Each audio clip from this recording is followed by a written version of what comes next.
चलिए आज हम इस वीडियो में रिएक्शंस जो हैं एल्कीन्स की उसके कुछ इंपॉर्टेंट पॉइंट्स के बारे में डिस्कस करेंगे। सबसे पहले तो आप ये जो ऊपर रिएक्शन देख रहे हैं ये मैंने आपको पिछली वीडियो में अच्छे से एक्सप्लेन कर दिया था, right. Markovnikov rule, I hope आपको अच्छे समझ में आ गया होगा। सो मार्कोनिकॉफ रूल के बाद एक इम्पॉर्टेंट पॉइंट क्या है, ब्रोमीन रेडिकल। ये जो ऊपर ब्रोमीन रेडिकल है, मैंने आपको बोला था जब भी ब्रोमीन रेडिकल हो या फिर H2O2 की प्रेजेंस हो तो मार्कोनिकॉफ रूल का उल्टा लगेगा, ठीक है ना। उल्टा वाला जो केस होगा वो मोर स्टेबल माना जाएगा, ठीक है। अब इसका रीज़न क्या है कि क्यों मोर स्टेबल माना जाएगा। तो देखिए, जो ब्रोमीन रेडिकल है वो हमेशा टर्मिनल कार्बन पे आने की कोशिश करता है। क्यों? जब टर्मिनल कार्बन पे आएगा तो वो 2 डिग्री रेडिकल बनाएगा, मतलब सेकेंडरी रेडिकल क्रिएट करेगा। और secondary radical as compare to 1 degree ज़्यादा वो होता है, स्टेबल होता है। इसीलिए वो हमेशा कोशिश करता है कि वो टर्मिनल कार्बन पे आए ब्रोमीन रेडिकल। लाइक इस वाले केस में देखिए, ये टर्मिनल पे नहीं आया रेडिकल, तो उस पर आया है टर्मिनल पे, पर ब्रोमीन मॉलिक्यूल जो है वो तो मिडल वाले पॉइंट पे आया है कि नहीं।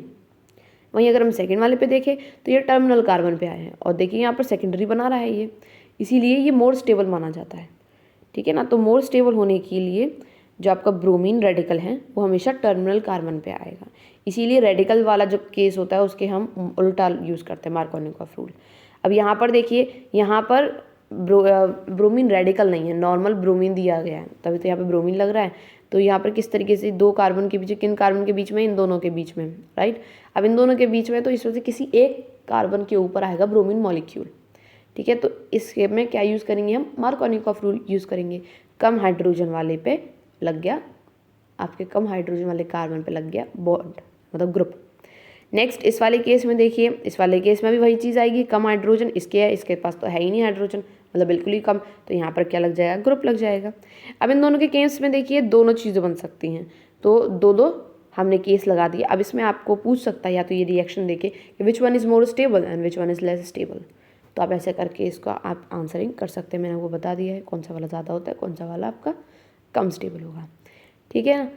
तो अब हम आगे बढ़ते हैं, दैट इज़ हाइड्रेशन। आपने हाइड्रेशन रिएक्शन पढ़ी थी ना। हाइड्रेशन में क्या कुछ पॉइंट है कि हाइड्रेशन जो है हमेशा एसिड कैटलिस्ट की प्रेजेंस में किया जाता है ताकि हमें अल्कोहल मिले, ठीक है। तो हाइड्रेशन में हमेशा क्या होता है, एसिड की प्रेजेंस में ही किया जाएगा ताकि हमको क्या मिले, अल्कोहल मिले।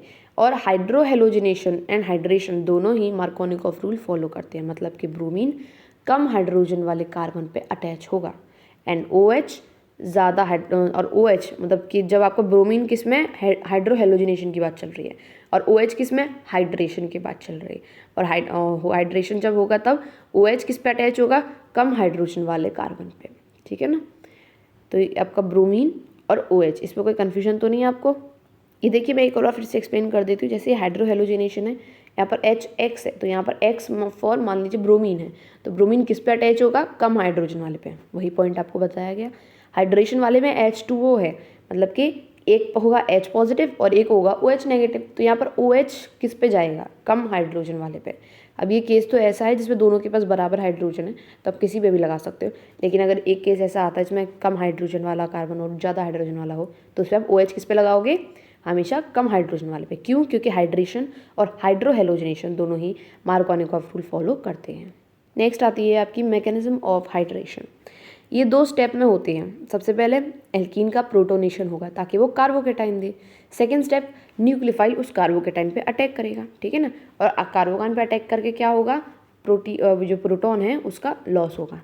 लाइक इस केस में देखिए, ये आपको दिख रहा होगा, समझ में आ रहा है, देखिए मैं समझाती हूँ। ये देखिए, यहाँ पर एल्कीन है आपके पास और ये H पॉजिटिव आयन है, ठीक है ना। यहाँ पर क्या बनाया है, सबसे पहले एल्कीन ने कार्बोकेटाइन बनाएगा, तो इस पे H पॉजिटिव से रिएक्ट करके कार्बोकेटाइन इस तरीके से वो क्रिएट कर देगा, ठीक है ना। इधर से बॉन्ड जाएगा तो पॉजिटिव चार्ज इधर आ जाएगा और हाइड्रोजन जो है वो टर्मिनल कार्बन के पास अटैच हो जाएगा, जिससे कि क्या बन गया, इसका कार्बोकेटाइन बन गया। अब इस कार्बोकेटाइन पे एक सूटेबल न्यूक्लियोफाइल एक्ट करेगा। मैंने आपको पहले भी बताया कि न्यूक्लियोफाइल जो होते हैं वो नेगेटिव चार्ज कंटेनिंग स्पीशीज़ होते हैं, और जब नेगेटिव ना हो तो वो न्यूट्रल स्पीशीज़ भी होते हैं। तो यहाँ पर H2O हो गया, तो एक न्यूट्रल है। तो यहाँ पर कार्बोकेटाइन का रिएक्शन जब इस H2O के साथ होगा तो क्या होगा, H और OH पॉजिटिव।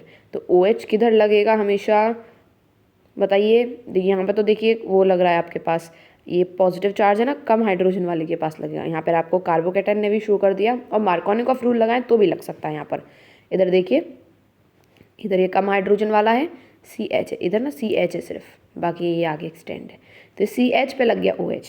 ओके, तो अब हम आगे फर्दर अगर हम देखें तो फाइनल आपका जो प्रोडक्ट आता है ये आपका फाइनल प्रोडक्ट बन जाता है, ठीक है ना। OH किस पे लग गया, कम हाइड्रोजन वाले पे, कम हाइड्रोजन वाले कार्बन पे, एंड यहाँ पर H किस पे लग गया, बगल वाले टर्मिनल कार्बन पे। Is it clear. देखिए मैकेनिज्म भी कितनी आसान है, आपको सिर्फ 2 स्टेप्स याद रखने हैं। सबसे पहले तो कार्बोकेटाइन बनाना है और सेकंड स्टेप उसको न्यूक्लियोफाइल से रिएक्ट कराना है। बाकी आपको प्रोडक्ट पता है क्या बनेगा हमेशा की तरह, तो उसको याद में रखते हुए आपको ये क्रिएट करना होगा।